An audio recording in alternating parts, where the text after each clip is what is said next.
Selamat pagi Bapak Ibu, Saudara-saudari. Salam damai dalam Kristus. Hari ini Jumat 10 Juni 2022. Kita akan membaca kitab suci dan merenungkan sabda Tuhan. Bersama saya, Laurencia Widyastuti dari Paroki Santo Stefanus, Surabaya. Dalam nama Bapa dan Putra dan Roh Kudus. Amin. Marilah berdoa. Ya Allah, kami bersyukur atas rahmat hidup untuk hari ini. Curahkan Roh Kudus untuk pagi ini dalam mendengar sabda-Mu. Semoga karena sabda-Mu juga kami bisa lebih saling mengasihi sesama satu sama lain, terutama mengasihi Engkau. Terima kasih Tuhan. Amin. Inilah Injil Yesus Kristus menurut Santo Matius. Dimuliakanlah Tuhan. Dalam khotbah di bukit, Yesus berkata, "Kalian telah mendengar sabda, jangan berzina. Tetapi aku berkata kepadamu, barang siapa memandang seorang wanita dengan menginginkannya, dia sudah berbuat zina dalam hatinya. Maka jika matamu yang kanan menyesatkan dikau, cungkilah dan buanglah. Karena lebih baik bagimu satu anggota badanmu binasa, daripada badanmu seutuhnya dicampakkan ke dalam neraka. Dan jika tangan kananmu menyesatkan dikau, penggalah dan buanglah. Karena lebih baik bagimu satu anggota badanmu binasa, daripada dengan badanmu seutuhnya masuk neraka." Telah disabdakan juga, barang siapa menceraikan istrinya harus memberi surat cerai kepadanya. Tetapi aku berkata kepadamu, barang siapa menceraikan istrinya, kecuali karena zina, dia membuat istrinya berzina.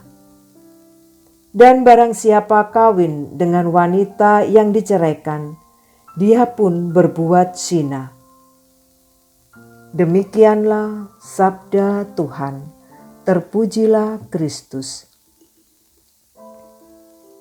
Bapak, Ibu, Saudara-saudari, dengan pengajaran ini Tuhan Yesus menegaskan kepada murid-murid dan para pendengarnya bahwa berzina bukan hanya merupakan tindakan yang nampak saja, tetapi lebih daripada itu, orang juga dapat dikatakan berzina adalah nafsu terlarang bila ia memandang orang dan menjadi bergairah seksual dalam hatinya.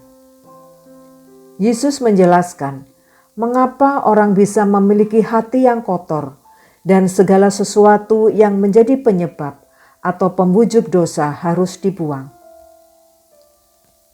Beberapa hal menyebabkan hati kita kotor adalah seperti kebiasaan buruk, semisal membaca atau menonton film yang tidak senonoh, dan pergaulan yang salah merusak kebiasaan baik. Perzinahan tidak hanya melibatkan mata, melainkan juga hati.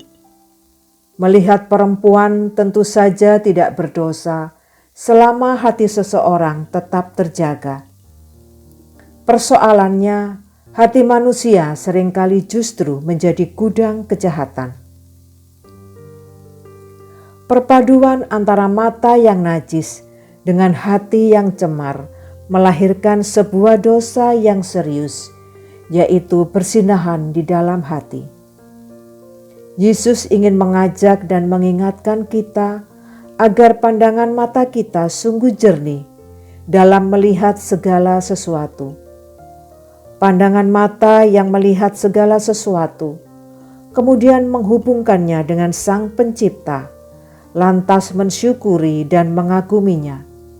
Maka seluruh keberadaan tubuh kita akan menjadi selaras dan seimbang dengan maksud Allah menciptakan mata kita.